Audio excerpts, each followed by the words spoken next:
How do you speak fluently in English? How do you speak confidently in English? How can you improve your English communication skills? This is by far one of the most requested videos on this channel, and today I have got 6 simple steps for you on how to improve your spoken English. Now, I don't come from an English-speaking household. Everybody in my house actually speaks or communicates in Hindi. But when we were growing up, my mom paid a lot of attention to improving our spoken English. She made a lot of effort. She made us do so many different exercises, learn everything about grammar, sentence structure, all of that jazz, to basically train us to speak well in English. Now, I understand that a lot of people do not have the privilege or the environment to grow up in a space like this, which is why the steps that I'm sharing with you today can be tailor-made to fit your situation, no matter what situation you're in, to improve your spoken English at any age. So, hit like, hit subscribe, and let's get started. Now, before we get on with the tips, have any of you guys ever wondered why we are not able to speak well in English, despite the fact that most of us have English as a subject in school, and most of our textbooks are also actually in English? Well, there are 2 potential reasons for this. One is that we are taught English the wrong way in schools. It's just a subject. We don't have enough incentive to want to make it a part of our lives, and that's because whatever we are taught in English is, well, pretty boring, and everything is done for the purpose of getting good grades. So, that kind of sucks all the fun out of learning a new language. There's this research by Dr. Stephen Krashen, which suggests that you become fluent in a language when you interact with things that are so interesting in that language that you forget that they are not in your native language. But that doesn't really happen in school. And the second reason is that English is just not a part of our day-to-day lives, right? You are surrounded by people who speak in your native language.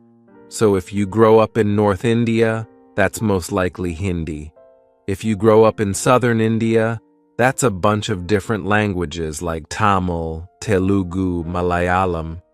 Nobody is actually speaking in English. And so there's also not enough incentive for you to make yourself uncomfortable enough to speak a different language. Because of these 2 reasons, what ends up happening is that you become this person who always gets anxious when they do actually need to communicate in English. Now, whether we like it or not, English is more or less a universal language. It is the language of professional communication. So, I want you to overcome your fear. I want you to start getting confident while speaking in English and become fluent in this language. Our environment has a huge impact on how we speak and what language we speak, and what we hear is how we think, and how we think is what we speak. There's another research by this German scientist, Dr. Kathleen Wermke, who found that babies as young as 2 days old understand the tone of their native language.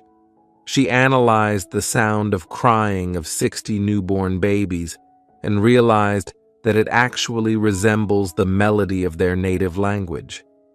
This means our environment starts to shape us since we are born. So, if you really want to change your old habit of not communicating in English, and if you want to learn the new skill of communicating in English, you have to start incorporating it into your environment, right? And the easiest way to do this is to change the medium that you consume content in. So, whatever you're watching, try watching it in English. The reason that I am so fluent in English and have gotten better over the years is because I primarily consume English content. All the shows that I watch, any YouTube videos that I watch, anything that I am watching in terms of the news, etc., everything is in English. I consume content primarily in English. The only time that I'm consuming Hindi content is when I go to watch a movie in the theater. And as a result of that, I am able to pick up all of these different cues. I'm able to improve my sentence structure on the go, and everything becomes better just with simple practice, simple exposure therapy. I just expose myself to the English language on a continuous basis, and that's exactly what you need to do. Even if you don't understand it completely, even if you understand parts of it, it actually starts by exposing yourself to more and more content in English. For example, if you like personal growth content, watch YouTubers who create that content in English. If you're trying to build a fitness routine, watch creators who are giving you advice on fitness in English. Whatever you enjoy, consume that content in English, and then you'll automatically start to enjoy consuming English as well. Now, doing this actually helps you in more ways than one. One, you get used to listening in English, and over time, it will feel very natural, and you don't have to translate it into your native language. Two, it helps you learn the correct pronunciation of complex words. And three, you learn the informal terms or slang that people use in everyday English. You have to understand that how you write in a language is very different from how you speak in a language, right? When you write in Hindi, you are writing should, pure Hindi. But when you communicate or speak in Hindi, it's a very colloquial, slang-based version of Hindi. It's not should Hindi, right? That's the same thing with English, and consuming content actually helps you understand what conversational English sounds like. And four, you actually gain interest-specific vocabulary. Over time, your vocabulary and your knowledge of the different words used in the space increase. For example, if you are somebody who loves skincare content, following a beauty creator who actually creates skincare content in English not only helps you know the latest trends in the skincare industry, but it also helps you learn the words and the phrases that you can use in your daily conversations. Another thing I also recommend doing when it comes to consuming content is reading more books in English. This can easily help you add 300 to 400 new words to your vocabulary every time you finish reading a book. Reading books also helps you improve your sentence structure and your grammar, and that's a double win. Every other tip on this list is irrelevant if you don't actually practice speaking in the language you want to get fluent in. You can consume content, read more books, and watch more videos, but if you're not actually speaking, well, then you're not improving your English. Now, most people who are not well versed in English try to avoid speaking in English in social settings because they're too afraid to make mistakes. They're afraid that they are going to freeze mid-sentence or say something that will not make sense. But most of all, people are just afraid to make a fool out of themselves. This fear is completely valid, but I'll say it again. You cannot get fluent in English unless you start speaking in English. Now, I'm not immediately going to ask you to go to a room full of people and just start speaking. That's not what this is about. One of the easiest and safest ways to practice your English speaking skills is by using a process called imitation, where you basically watch a piece of content in English and then try to summarize or speak about it in your own words. I would suggest going a step further and recording yourself while you are doing this exercise. So, let's say that you watched a 5-minute YouTube video. Once you've watched it, you're going to come back, sit in front of your phone, switch on your camera, and then record yourself summarizing what you just watched, but in English. Now, this actually serves two purposes. One, it acts as your video journal, right? You need to see that you are improving to stay motivated. Sometimes you get so obsessed with your final goal that you don't realize how far you've already come. And when you record yourself, you can easily track your progress and stay on track and stay motivated. 2. Speaking in front of the camera like this gives you a very different kind of confidence. You feel much calmer in social settings than you usually do. So, this is not just a tip to improve your English speaking skills, but it is a complete personality booster. A few other exercises you can try doing with this video journaling method include describing your day. At the end of every evening, switch on your phone camera and describe how your day went in English. Another thing you can do is choose an item in your room and spend 2 minutes describing that item or speaking about it with whatever information you can come up with while you're recording yourself on your phone camera. Both of these also serve the same purpose. Keep in mind that when you start out with this exercise, you will probably speak well for 30 seconds or a minute, and after that, you will want to switch to speaking in your native language. That is where the real challenge begins. You will most likely fumble a lot. You will even forget the most basic words that you already know, and you might feel like giving up. But once you start doing this for a week straight, I promise you that you will get better. And because you're facing all of the struggles in the privacy of your own room, nobody else is seeing it. You're actually much better off. You will be a lot more confident the next time you have to step out and speak to somebody else in English. Now, most of us struggle to speak fluently in English because we do not even know what we want to say. No, it's not because you have a limited vocabulary. Vocabulary is actually not so much of an issue when it comes to speaking fluently in English. If you can communicate something in your native language, trust me, you can also communicate it in English. You know enough words for that. The issue is that when you don't regularly speak in English, you don't actually learn how to think in English. You are thinking in your native language, and before speaking, you have to translate everything you're thinking into English, and then you have to speak.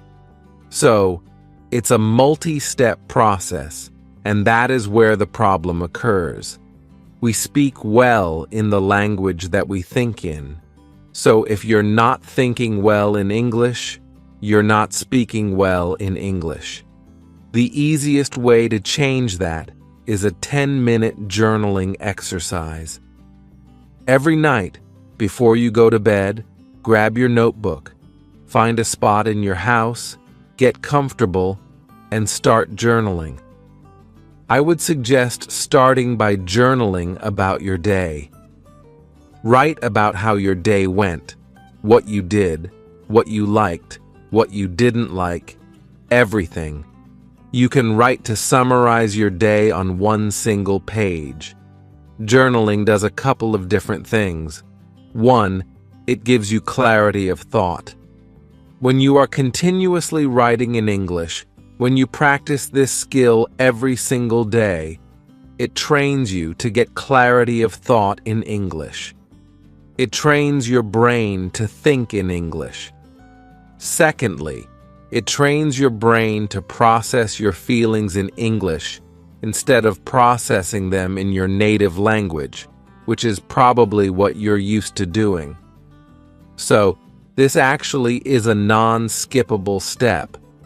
It only takes 10 minutes of your time, and gradually, you will become even faster. I can now sit and summarize my entire day, filling one page with writing in less than 5 minutes. It is not difficult. It just takes a little bit of consistent effort. But while you're doing this exercise, keep in mind that the purpose is not to improve your English. If you sit down to journal with that purpose in mind, you are actually going to draw a blank page. You're going to struggle to write anything because your brain will automatically tell you to make it perfect. And if you are not able to make it perfect, then you won't be able to write. So, the purpose of your journaling exercise is to process your feelings. Write about your day. Think about how your day went and gain clarity of thought. The English part of it happens on autopilot, so you don't have to consciously worry about it. Just make sure that you are journaling for the purpose of journaling. You just happen to be doing it in English. It's completely okay, even if you're writing only a couple of sentences for the first few days, as long as you are writing every single day. Like I mentioned before, vocabulary is the last thing that you need to worry about when you are speaking in English, because you already know enough words, I promise you. What you need to focus on is how you are forming your sentences and how well you understand the language from a grammatical perspective. Now, the reason that you all think that I speak so well in English is because I have a very solid command of English grammar and sentence structuring. If somebody else is speaking in broken sentences, if their grammar is off, you might not be able to tell immediately why it feels off, but you'll know that something is off, right? Think about it from this perspective. You could learn 10, 15, or even 100 different words in a language like French. But does that mean that you can speak well in that language? Well, probably not, which is why you need to focus more on improving your grammar and your sentence structure. How do you do that? One is by reading books, obviously, because that does help you understand how sentences are strung together and what good sentence structure looks like. This all happens on autopilot in your brain. Just reading more in English will help you get there. This is because before a book is published, multiple editors go through several different rounds of editing, and the goal of each of these editors is to produce an easily understandable, error-free book. This is why it is one of the best sources to work on your grammar and sentence structure. Another thing you can do is use this tool called the Hemingway Editor, which is free to use. Now, Hemingway is a readability and proofreading tool that helps you improve and simplify your writing. How can it help you? Remember that journal entry that you made in the previous point? Just type it out in Hemingway and see how well your sentences are structured and whether your grammar is good or not. It is super easy to use. You simply have to copy-paste your text onto the website, and it will highlight everything that you can do to improve your writing. The reason that most people struggle to speak well in English or any other language, or to communicate effectively in general, is because they are afraid of looking like a fool in front of other people. But think about every single thing you've learned in life. Let's say driving. If you already learned it, what did you feel like on your first day of driving? It felt like everybody on the road was staring at you, right? Now that you have been driving for a few years, you know that that isn't true. Nobody cares about how you're driving. Everybody is too busy thinking about themselves, focusing on their own driving. This is exactly why you should not worry about embarrassing moments or embarrassing yourself in front of other people. So, if you're still not convinced, let's do this little activity. Think of someone you know. It can be anyone, your friend, your colleague, even your mom. Can you remember the last time they did something embarrassing? I actually spent a lot of time trying to come up with something embarrassing that my mom did, and I cannot remember for the life of me. I'm sure you cannot either. It's not because you don't have a good memory.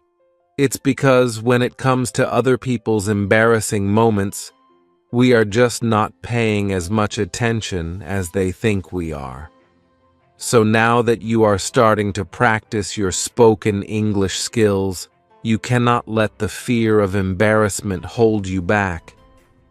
But it's not just the fear of embarrassment. The other thing that holds people back is their ego, that feeling within us that wants us to be perfect, that wants us to be superior to other people.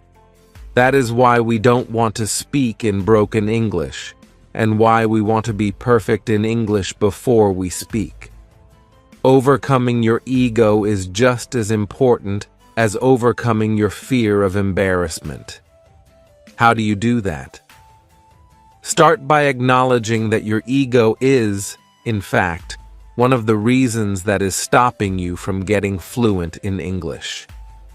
A few things that can help you tackle both your ego and your fear of embarrassment are: 1. Taking criticism as feedback. It's okay if you make a mistake while you are learning how to be fluent in English. Even native English speakers cannot speak perfectly all the time.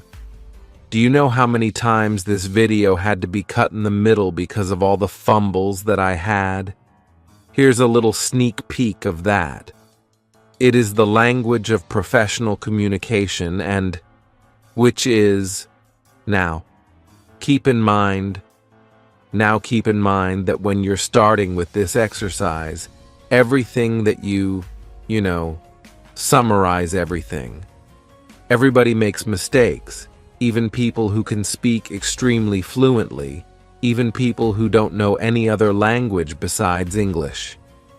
Making a mistake does not mean that you can't speak fluently.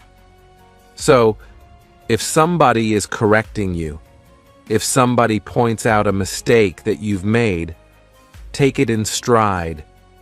Take it as a learning experience, and you will not feel embarrassed anymore. Also, when you take criticism and feedback confidently, instead of shying away from it or getting defensive, you actually come across as a very confident person. 2. Remember that speaking fluently or speaking well in English is not a sign of being smart. You are not dumb if you are unable to speak fluently in this language. Most of the time, we feel that if we speak in broken English, others will think we're not intelligent enough and will see us as inferior to them. But that's just not true. Once you start believing this fact, you will actually become a lot more relaxed when you are speaking, and that will also translate into you speaking more confidently. I've already spoken about the importance of this.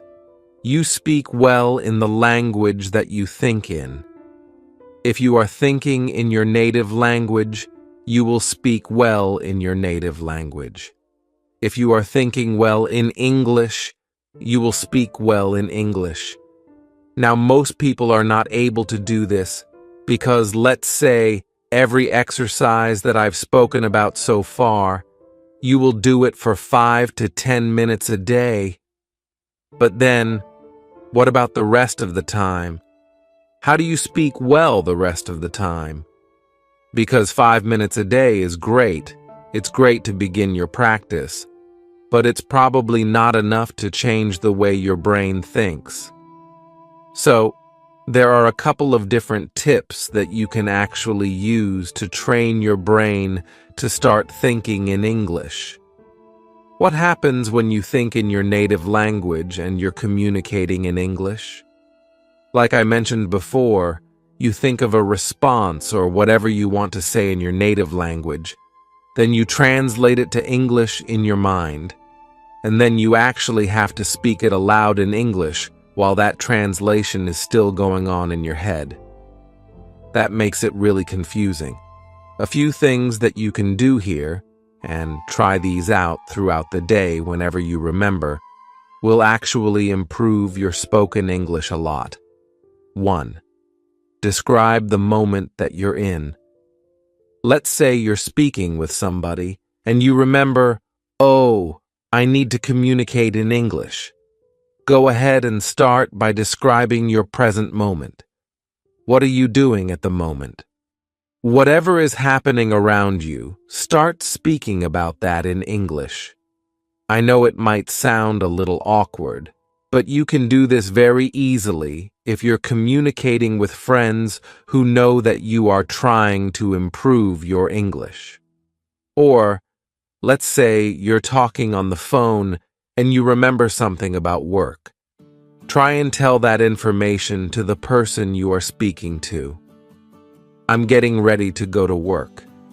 I have this presentation today, and I have to deliver that effortlessly so that I can work on my promotion. Something like that. This basic activity actually helps you consciously change your thinking language from your native language to English, and over time, it becomes a very automatic process. 2. Think out loud. I know you can't do this everywhere, but when you are at home and again, you suddenly remember that you need to communicate better in English, whatever you're thinking, just say it out loud. But say it in English.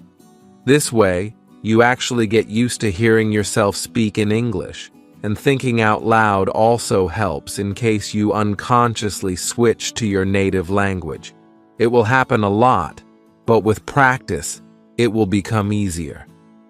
The third thing you want to do is make English your background score. Growing up, you were not even trying to learn your native language. It was always there in your environment. You unconsciously, subconsciously learned it and absorbed it, and we want to do the same thing with English. You can really easily do this by making it your background score. This simply means that you play English songs, English podcasts, English conversations, or just English content in general in the background whenever you are doing boring or mundane things, or when you're doing your day-to-day chores like cleaning your room or doing your laundry. Even if you're not listening to it consciously, your brain will actually pick up on the sentence structure, the grammar, the words, and the phrases, and it will get used to listening to and thinking in English. English fluency is like any other skill. It is learnable if you are willing to put in the effort. But our standards are ridiculously high when it comes to becoming fluent in English, and this leads to a lot of frustration and feelings of demotivation, which can make it hard for you to continue your journey. To tackle this, you need to accept the fact that it will take a few months for you to reach your goal, to reach a new level of English fluency. Have that patience. Show yourself that kindness, and just keep doing all of these 6 things that we spoke about today. That was it from my side.